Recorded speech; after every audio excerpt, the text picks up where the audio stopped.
Ladies and gentlemen, hello and welcome to our final episode of Infernum. It has been quite a ride so far and we have faced many bosses, from eyes with mouths, massive jellies, monsters from the ocean and the jungle to entities of cosmic scales. In the last episode we have defeated the Old Duke, the Eidolon Worm and the Jungle Dragon Grandpa Yaron.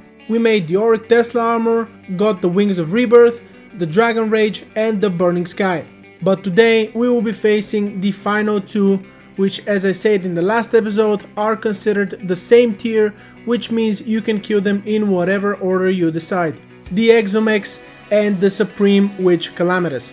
Before we start, I want to thank you all so much for watching thus far. It means so much to me that you guys are enjoying it and decide to watch more and more, and as long as you beautiful freaks are watching, I will continue blasting more good content. It has been a pleasure making these and I don't plan on stopping anytime soon. Now, starting off with the Exomex. To say that these three are a menace is a massive understatement. These three are a little bit different in Infernum compared to normal Calamity. You do choose one of them at the start, but you also choose a second one.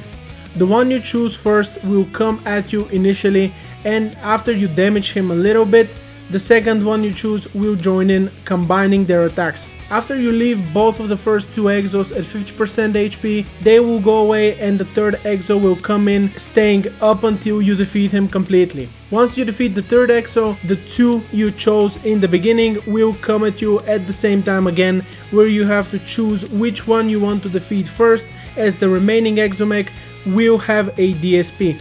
It is up to you which combination you go for, although in my opinion choosing Thanatos first followed by Ares, after which ending with a Thanatos DSP is the easiest, as Thanatos gets massacred by Dragon Rage.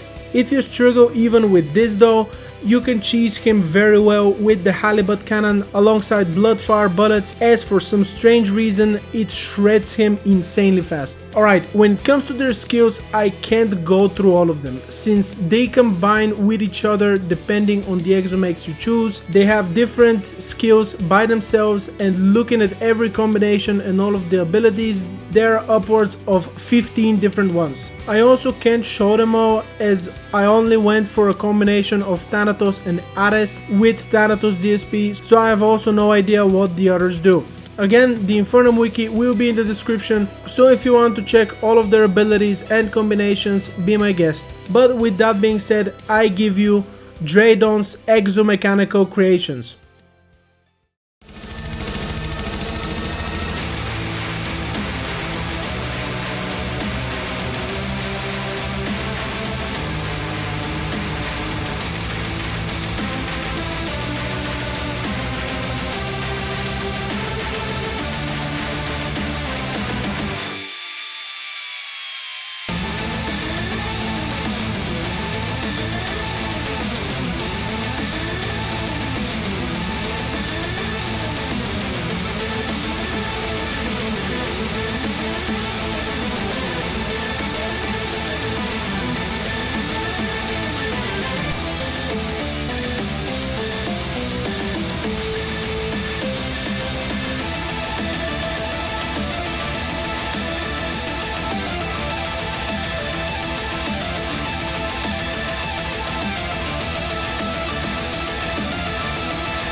After an hour and a half and 72 insanely painful attempts, we finally get it done.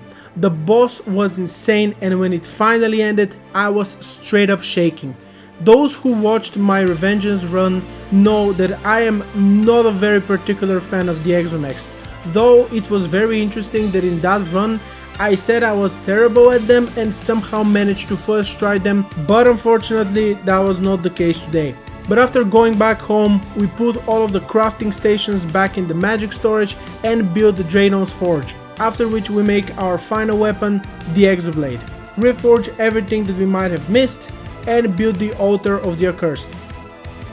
We then go to our arena, set our spawn point, remove some of the platforms so we have one in the middle for better mobility, and prepare for something I had no idea was going to be as hard as I thought. Supreme Witch Calamitous. For me, the final boss of Calamity and the boss to end it all.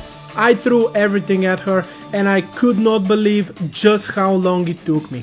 From the sponge to Radiance to the Rampant of Deities, from using the Ichor planes, not knowing if she can be inflicted with Ichor, to the Mirrors of Kalantra, to doing the Odd One's army for the war table so I can summon an additional sentry which was used for the Old Duke sentry weapon, from going full defensive to going full glass cannon. I started fighting her at 7:30 PM. Attempt after attempt after attempt after attempt, determined to finish it all regardless of how fucking long it's going to take. It was 6:30 AM, 477 attempts, 11 full hours of non-stop fighting her. My sanity getting lost with each and every single death, to the point where I broke and switched to mage, knowing that it's technically the best because of the Eidolon Worm mage weapons, to go as far as to cheat and use heart statues, which some people might say isn't cheating because technically it is in the game and there are a lot of Calamity vanilla changes and nerfs, but the heart statues were never nerfed, so it should be fair game. But to me, it never was. And still, after all of that, I could not do it. I wanted to prove to myself that I can, and I was going so hard, but eventually I just could not hold in anymore. My eyes were hurting and I was so damn sleepy, and I still had other things to do in the next day. I broke and went to bed. For the next 2 days I was wondering what I should do. I was seriously considering giving up and just showing a big montage of the failed attempts where at the end I say that it is possible to beat her, but just not for me. But I remembered my words and I looked back at these 11 hours. I didn't give up for any of those 11 hours. I didn't give up after almost 100 attempts of the Devourer. I didn't give up on refighting Yaron after I realized that I didn't have his winning attempt, and I didn't give up after the nightmare that was the Exomex fight. Am I really going to give up now, when I'm one boss away from beating the hardest Calamity difficulty? From proving to my own self that I fucking can, and as long as I keep fighting, no matter how long something takes or how hard something is, as long as you keep fighting, you're never going to lose. Losing means giving up, and I was not going to give up, not without a fight. And as long as I have my internet and a working computer, I will keep fighting her until I goddamn win. And so on the third day, I woke up, I started the game, got my Exoblade, Dragon Rage, and something I forgot was in the game and is actually pretty powerful as long as I built the muscle memory to use it in the right times. The Eye of Magnus. A classless weapon that fires a projectile that homes in on enemies, and when it hits a target it heals the player for 25 HP and mana, but most importantly inflicts marks for death, a debuff that halves the enemy's damage reduction for 8 seconds. We went to our arena and started the fight.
and on our second attempt, the witch was finally defeated.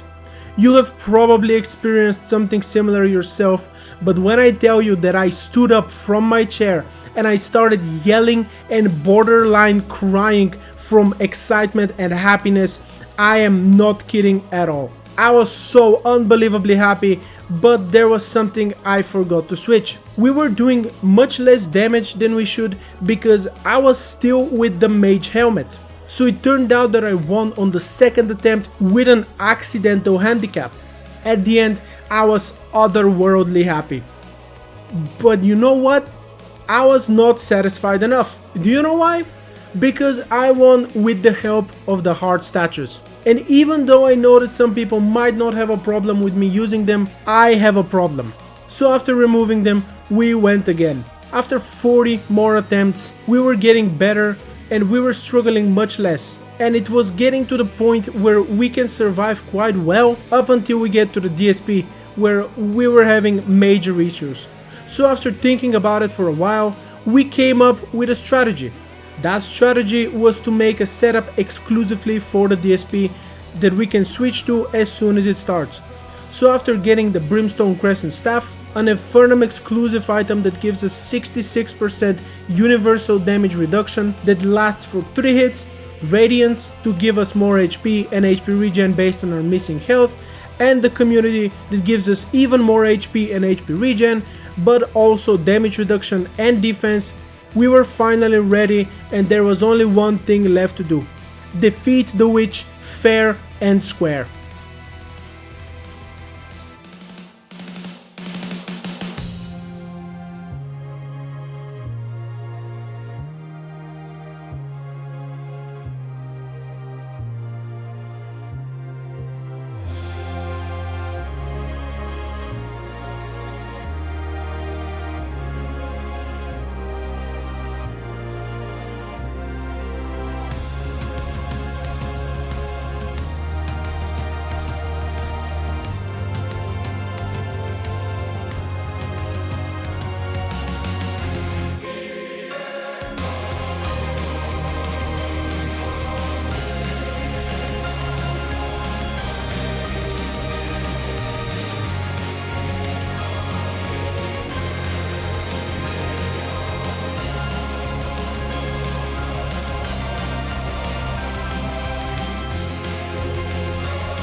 ...524 brutal and painful attempts and after a total of 13 hours spent. Nothing could have prepared me for this when I decided that I want to do an Infernum playthrough for my YouTube channel. If you would have told me that fighting the dog, Yaron, the Exhumex and Calamitas would be harder than making a script, reading it and editing it alongside the video, I would have laughed in your face and told you to stop coping. There ain't no way that playing a video game is harder than making a scripted YouTube video, right? Turns out I was dead fucking wrong. I thought the Exhumex and Calamitas would be hard, but I never imagined anything like this, which is why the victory felt so goddamn rewarding. But after I went through it, would I repeat it again? Damn right I would. Because even though it was probably the hardest thing I've ever done, I was having a hell of a lot of fun doing it. Which might be exactly what a hardcore masochist would say, but hey, I played League of Legends for 12 years straight. I hated almost every single moment of it, but I still did it. It is a little obvious that something is very wrong with me, but it is what it is. Ladies and gentlemen, this has been an insane journey, and all of you decided to join me for it. I cannot thank you enough for doing so.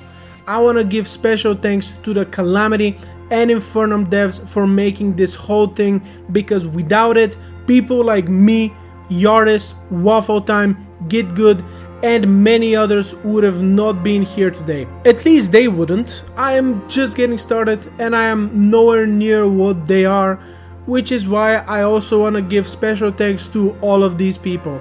Without Brother Waffle's true melee Infernum run, I would have never found out about Infernum to begin with. Without Get Good's funny Infernum videos, I would have never gotten the inspiration and courage to try it out myself. And without Big Boy Yardis' guidance, I would have never been able to beat any of the endgame bosses, let alone defeat them all. These guys were the inspiration I needed to not only start this whole YouTube channel, but to also try something that I initially thought was way out of my league, but I still gave it a try for the fuck of it. If by any chance you guys do not know who they are, go check their channels, links to which will be in the description, and watch a video of two of theirs. You will absolutely not regret it. And in the meantime, tell them that Vi sent you. They deserve all of the love in the world. But with all of this giga yapping out of the way, again, I cannot thank you guys enough for watching all of my content so far. It has been an absolute blast to make all of these videos, and it makes me so happy that there is someone who wants to watch me. Let me know what you thought of this series in the comments, and if you liked it, feel free to slap the life out of that like and subscribe button so you don't miss out on the next upload, which, at least for now, will probably be more Infernum. Feel free to tell me if you want to see a different class, as I would say that things changed drastically with the Brainstorm update, and doing other classes would probably be a lot of fun. All of the links to my social media will be in the description as well, so if you want to make sure to never miss out on the upload, give them a follow, as I always post whenever there is a new video. Alongside that, there is a link to my Patreon, and as you know from the previous episodes, if you wish to do it, you can additionally support me by subscribing for just €2 a month. Thank you all so much for blessing me with your presence and spending the time of day to watch my videos, and I hope that you godlike beings will join me in the next video. Thick and juicy, Conqueror of Infernum Vi, out.